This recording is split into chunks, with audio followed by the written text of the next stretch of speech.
Hello दोस्तों, कैसे हैं आप सभी। चलिए आज हम लोग फिर एक नया सेट के साथ जो आपको बीपीएससी में 56वीं से 59वीं का क्वेश्चन है वो लेके आए हैं। और इसमें आपको सारा मिलेगा, फिजिक्स, केमिस्ट्री, बायो, जो भी पूछा गया क्वेश्चन है साइंस से सारा मिलेगा। तो चलिए हम लोग शुरू करते हैं।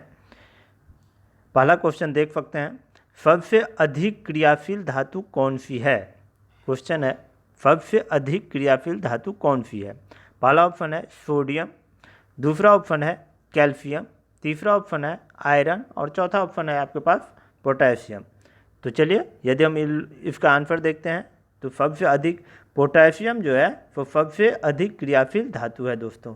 ठीक है, पोटेशियम सबसे सर्वाधिक क्रियाशील धातु है। जल में डालने पर यह विस्फोटक के साथ क्रिया करके जलने लगता है।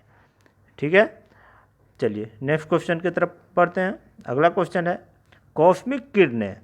क्वेश्चन है कॉस्मिक किरणें। ऑप्शन है आपके पास, पहला आवेशित कण है, दूसरा है अनावेशित कण है, तीसरा है आवेशित तथा अनावेशित दोनों हो सकती है और चौथा है उपयुक्त में से कोई नहीं। तो आपको बताना है इसका आंसर दोस्तों। तो चलिए इसका आंसर देखते हैं। तो ये जो है कॉस्मिक किरणें ये आवेशित तथा अनावेशित दोनों हो सकती है। चलिए इसके बारे में थोड़ा डिटेल देख लेते हैं। कॉस्मिक किरणें उच्च ऊर्जा संग्रहण की प्राथमिक किरणें हैं जो मुख्यतः प्रोटॉन और हीलियम न्यूक्लियाई से बनी होती। ठीक ना। चलिए अगला क्वेश्चन देखते हैं। अगला क्वेश्चन है निम्नलिखित में से कौन सा तत्व सभी कार्बनिक यौगिक में मिलता है।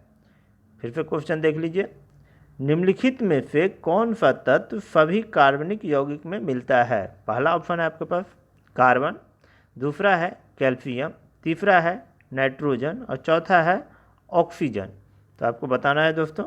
आप लोग कमेंट बॉक्स में भी लिख के बता सकते हैं या फिर आप लोग आंसर दे के खुद में ही देख लीजिए जो कितना कर सकते हैं। चलिए इसका आंसर हम लोग देखते हैं दोस्तों। इसका आंसर होगा कार्बन। कार्बन जो है वो आपको इसका आंसर होगा। चलिए इसका डिटेल देख लेते हैं। कार्बन एक ऐसा तत्व है जो बड़ी मात्रा में गैसीय, द्रव एवं ठोस अवस्था में सभी कार्बनिक यौगिक में मिलता है। ठीक ना। प्रकृति में कार्बन ही एक ऐसा तत्व है जिसके सबसे अधिक यौगिक पाए जाते हैं। ठीक है, जिसके कार्बनिक रसायन के नाम से जाना जाता है। चलिए नेक्स्ट क्वेश्चन की तरफ बढ़ते हैं। अगला क्वेश्चन है आपके पास, सिगरेट लाइटर में निम्नलिखित में से कौन सी गैस प्रयुक्त होती है। सिगरेट लाइटर में निम्नलिखित में से कौन सी गैस प्रयुक्त होती है। पहला है ब्यूटेन, दूसरा ऑप्शन है आपके पास मीथेन, तीसरा ऑप्शन है आपके पास प्रोपेन और चौथा ऑप्शन है आपके पास रेडन। तो आपको बताना है। तो चलिए यदि इसका आंसर हम लोग देखते हैं तो ब्यूटेन, सिगरेट लाइटर में जो है वो ब्यूटेन गैस जो होती है। ठीक है, चलिए नेक्स्ट क्वेश्चन की तरफ बढ़ते हैं। चलिए अगला क्वेश्चन देखते हैं, देख सकते हैं। अगला क्वेश्चन है सुल्तानपुर बर्ड अभ्यारण्य स्थित है। पहला ऑप्शन है आपके पास चंडीगढ़ में, दूसरा ऑप्शन है भरतपुर में, तीसरा ऑप्शन है गुड़गांव में और चौथा ऑप्शन है आपके पास गांधीनगर में। तो आपको बताना है दोस्तों। तो चलिए इसका आंसर हम लोग देखते हैं। तो इसका आंसर होगा गुड़गांव। गुड़गांव में है सुल्तानपुर पक्षी अभ्यारण्य, गुड़गांव में है। और ये अभ्यारण्य 1972 में जो है तो पक्षी अभ्यारण्य घोषित किया गया था और 1989 में राष्ट्रीय उद्यान के रूप में इसकी स्थापना की गई थी। ठीक है, चलिए अगला क्वेश्चन की तरफ बढ़ते हैं। नेक्स्ट क्वेश्चन है दोस्तों, देख सकते हैं। लौंग पौधे के निम्नलिखित में से किस भाग से प्राप्त होता है। पूछ रहा है लौंग जो होता है वो पौधे के किस भाग से प्राप्त होता है। पहला ऑप्शन है आपके पास शुष्क पत्तियां, दूसरा ऑप्शन है शुष्क तने, तीसरा ऑप्शन है शुष्क बीज और या चौथा ऑप्शन है आपके पास शुष्क पुष्प कली से। तो आपको बताना है दोस्तों। तो चलिए इसका आंसर हम लोग देखते हैं। तो इसका आंसर जो होगा वो होगा शुष्क पुष्प कली। एक्चुअली लौंग जो है वो आपको शुष्क पुष्प कली से प्राप्त होता है। ठीक है, चलिए नेक्स्ट क्वेश्चन की तरफ बढ़ते हैं। अगला क्वेश्चन है, देख सकते हैं। ओंकोजीन संबंधित है, कह रहा है ओंकोजीन संबंधित है पहला ऑप्शन है आपके पास तापेदिक से, दूसरा ऑप्शन है पीलिया से, तीसरा ऑप्शन है कर्क रोग से और चौथा ऑप्शन है आपके पास आंत्रज्वार से। तो आपको इसका आंसर बताना है दोस्तों। तो चलिए इसका आंसर हम लोग देखते हैं। तो ये जो है कर्क रोग से है। एक्चुअली ओंकोजी एक जीन है जो कैंसर की उत्पत्ति के लिए जिम्मेदार कारक है। कैंसर एक प्रकार की असंगठित उत्तक वृद्धि की बीमारी है जो कोशिकाओं में अनियंत्रित विभाजन तथा विकास के कारण होती है। ठीक ना। चलिए नेक्स्ट क्वेश्चन की तरफ बढ़ते हैं। अगला क्वेश्चन देख सकते हैं आप। अगला क्वेश्चन है डीएनए को किसने अंतःपात्र में बनाया? डीएनए को किसने अंतःपात्र में बनाया? पहला ऑप्शन है आपके पास आर्थर कोनबर्ग ने, दूसरा ऑप्शन है रॉबर्ट हुक ने, तीसरा ऑप्शन है एडवर्ड जेनर ने और चौथा ऑप्शन है जोसेफ लिस्टर ने। तो आपको दोस्तों इसका आंसर बताना है। तो डीएनए के बारे में पूछ रहा है, तो चलिए इसका आंसर हम लोग देखते हैं। तो डीएनए को आर्थर कोनबर्ग ने, किसने? आर्थर कोनबर्ग ने। ठीक है। चलिए नेक्स्ट क्वेश्चन की तरफ बढ़ते हैं। अगला क्वेश्चन है, देख सकते हैं, तीव्रता एवं प्रयुक्तता के आधार पर निम्नलिखित में से कौन सा कर्क रोग उत्पन्न कर सकता है तथा उसका उपचार भी करता है? फिर से एक बार क्वेश्चन देख लीजिए। क्वेश्चन जो है लंबा है, तो आप देख लीजिए एक बार। कह रहा है तीव्रता एवं प्रयुक्तता के आधार पर निम्नलिखित में से कौन सा कर्क रोग उत्पन्न कर सकता है तथा उसका उपचार भी करता है? चलिए ऑप्शन देखते हैं। पहला ऑप्शन है आपके पास तंबाकू, दूसरा ऑप्शन है आपके पास अल्कोहल, तीसरा ऑप्शन है आपके पास आयनीय विकिरण और चौथा ऑप्शन है आपके पास पैराबैनिक किरणें। तो आपको इसका आंसर बताना है दोस्तों। तो चलिए इसका आंसर हम लोग देखते हैं। तो इसका आंसर होगा आयनीय विकिरण। आयनीय विकिरण का प्रयोग कई क्षेत्रों जैसे चिकित्सा हुआ, अनुसंधान हुआ, विनिर्माण का हुआ और कई अन्य क्षेत्रों में होता है, लेकिन इनका अधिक प्रभाव स्वास्थ्य के लिए हानिकारक होता है। इससे जो है बहरापन, कैंसर और मृत्यु तक भी हो सकता है। ठीक है। चलिए नेक्स्ट क्वेश्चन की तरफ बढ़ते हैं। अगला क्वेश्चन देख सकते हैं। अगला क्वेश्चन है, देख सकते हैं, एक स्वस्थ वयस्क मनुष्य में रक्त का कुल परिमाप होता है। पहला ऑप्शन है 5 से 6 लीटर, दूसरा ऑप्शन है 3 से 4 लीटर, तीसरा ऑप्शन है 8 से 10 लीटर और चौथा ऑप्शन है 10 से 12 लीटर। तो आपको बताना है। तो चलिए देखते हैं हम लोग। तो एक स्वस्थ वयस्क मनुष्य में जो है वो आपको 5 से 6 लीटर होता है रक्त। ठीक ना, 5 से 6 लीटर। ठीक है। चलिए नेक्स्ट क्वेश्चन की तरफ बढ़ते हैं। अगला क्वेश्चन है टाइफाइड तथा कॉलरा विशिष्ट उदाहरण है। टाइफाइड तथा कॉलरा विशिष्ट उदाहरण है संक्रमण रोगों के, दूसरा ऑप्शन है वायुजन्य रोगों के, तीसरा ऑप्शन है जलजन्य रोगों के, चौथा ऑप्शन है उपयुक्त में से कोई नहीं। तो आपको बताना है दोस्तों। तो चलिए इसका आंसर हम लोग देखते हैं। तो इसका आंसर होगा जलजन्य रोगों के। एक्चुअली टाइफाइड और कॉलरा दोनों ही जलजन्य रोग है।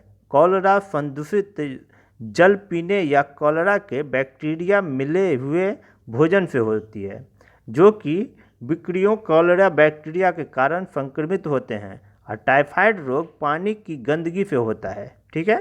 चलिए नेक्स्ट क्वेश्चन की तरफ बढ़ते हैं। अगला क्वेश्चन है, देख सकते हैं आप, यकृत एवं मांसपेशियों में ऊर्जा जमा होती है। क्वेश्चन है यकृत एवं मांसपेशियों में ऊर्जा जमा होती है। पहला ऑप्शन है कार्बोहाइड्रेट के रूप में, दूसरा ऑप्शन है वसा के रूप में, तीसरा ऑप्शन है प्रोटीन के रूप में और चौथा ऑप्शन है ग्लाइकोजन के रूप में। तो आपको बताना है दोस्तों। तो चलिए इसका आंसर हम लोग देखते हैं। तो इसका आंसर होगा ग्लाइकोजन के रूप में। ठीक है। एक्चुअली जब शरीर को ऊर्जा के लिए ग्लूकोज की आवश्यकता नहीं होती है, तब ग्लूकोज ग्लाइकोजन के रूप में यकृत एवं मांसपेशियों में जमा होता है। जब ग्लाइकोजन पूरी मात्रा में जमा हो जाती है तो यह ग्लूकोज वसा के रूप में जमा होती है, जो शरीर को ऊर्जा के लिए ग्लूकोज की आवश्यकता होने पर ग्लाइकोजोन में जमा वसा उपयोग किया जाता है। ठीक है, चलिए अगला क्वेश्चन की तरफ बढ़ते हैं दोस्तों। अगला क्वेश्चन है, देख सकते हैं, जीवाणु की खोज किसने की। क्वेश्चन है, जीवाणु की खोज किसने की है। पहला ऑप्शन है फ्लेमिंग, दूसरा ऑप्शन है लेम्बल, तीसरा ऑप्शन है आपके पास टेमिन और चौथा ऑप्शन है लुवेनहुक। तो आपको बताना है दोस्तों। तो चलिए इसका आंसर हम लोग देखते हैं। तो इसका आंसर होगा दोस्तों लुवेनहुक। जीवाणु की खोज किसने की थी, तो लुवेनहुक ने। एक्चुअली सन 1683 ईस्वी में एंटोनी वान लुवेनहुक, इनका पूरा नाम था, ने सर्वप्रथम सूक्ष्मदर्शी की सहायता से दांत के खुरचन में जीवाणुओं को देखा था। ठीक ना। चलिए अगला क्वेश्चन की तरफ हम लोग बढ़ते हैं। अगला क्वेश्चन है, देख सकते हैं, जीवों में अत्यधिक विविधता का कारण है। जीवों में अत्यधिक विविधता का कारण है। पहला है अनुकूलन, दूसरा है सहभागिता, तीसरा है उत्परिवर्तन और चौथा है बहुगुण सूत्रता। तो आपको बताना है दोस्तों। तो चलिए इसका आंसर हम लोग देखते हैं। इसका आंसर होगा सहभागिता। सहभागिता। डार्विन के अनुसार अनुकूलन की प्रक्रिया से विविधता होती है, लेकिन अन्य मतों के अनुसार अनुकूलन से केवल एकल रूप में सक्रिय रहा जा सकता है। जीवों में अत्यधिक विविधता के लिए सहभागिता का होना आवश्यक होता है। ठीक है, चलिए नेक्स्ट क्वेश्चन की तरफ बढ़ते हैं। अगला क्वेश्चन है, कीट संवर्धन क्या है। क्वेश्चन कह रहा है कीट संवर्धन क्या है। पहला ऑप्शन है कीटों की वृद्धि करने का विज्ञान, दूसरा ऑप्शन है जंतुओं के अध्ययन करने का विज्ञान, तीसरा ऑप्शन है मछलियों के अध्ययन करने का विज्ञान और चौथा ऑप्शन है कीटों को मारने का विज्ञान। तो आपको बताना है। तो चलिए इसका आंसर हम लोग देखते हैं। कीटों की वृद्धि करने का विज्ञान। तो कीट वर्धन क्या है, तो कीटों के वृद्धि करने का विज्ञान है। ठीक है, चलिए नेक्स्ट क्वेश्चन की तरफ बढ़ते हैं। अगला क्वेश्चन है, देख सकते हैं, सबसे छोटा जीव स्वयं विकास एवं प्रजनन करने में समर्थ है। पहला ऑप्शन देख सकते हैं विषाणु, दूसरा ऑप्शन है जीवाणु, तीसरा ऑप्शन है माइकोप्लाज्मा और चौथा ऑप्शन है बैक्टीरियोफेज। फिर से एक बार देख लीजिए। सबसे छोटा जीव जो स्वयं विकास एवं प्रजनन करने में समर्थ है। ऑप्शन देख लीजिए, पहला विषाणु, दूसरा जीवाणु, तीसरा माइकोप्लाज्मा और चौथा है बैक्टीरियोफेज। तो आपको बताना है। तो चलिए इसका आंसर हम लोग देखते हैं। तो इसका आंसर होगा दोस्तों माइकोप्लाज्मा। क्या होगा, माइकोप्लाज्मा। चलिए नेक्स्ट क्वेश्चन की तरफ बढ़ते हैं। अगला क्वेश्चन है, सर्वप्रथम मानव हृदय प्रत्यारोपण हुआ था। सर्वप्रथम मानव हृदय प्रत्यारोपण हुआ था अमेरिका में, इंग्लैंड में, दक्षिण अफ्रीका में और चौथा ऑप्शन है फ्रांस में। आपको बताना है।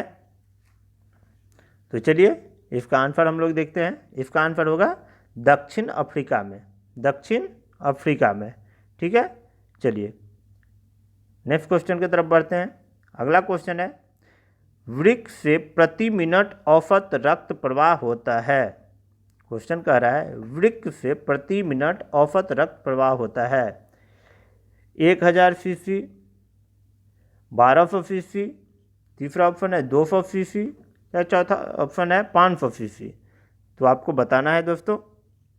तो चलिए इसका आंसर हम लोग देखते हैं। इसका आंसर होगा 1200 सीसी जो है वो प्रति मिनट औसत रक्त प्रवाह होती है। ठीक है, चलिए ये अंतिम क्वेश्चन है और लास्ट क्वेश्चन है आज का। तो चलिए देखते हैं। पादप कली है। क्वेश्चन है पादप कली है। पहला ऑप्शन है एक भ्रूणीय टहनी, दूसरा ऑप्शन है एक भ्रूणीय पत्ती, तीसरा ऑप्शन है एक भ्रूणपोष, चौथा ऑप्शन है एक बीज। तो आपको बताना है। तो चलिए इसका आंसर हम लोग देखते हैं दोस्तों। तो ये जो है पादप कली है, ये एक भ्रूणीय टहनी है। एक भ्रूणीय टहनी है दोस्तों।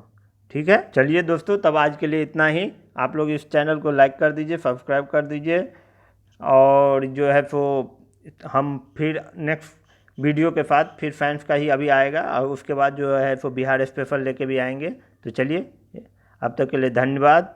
जय हिंद, थैंक यू।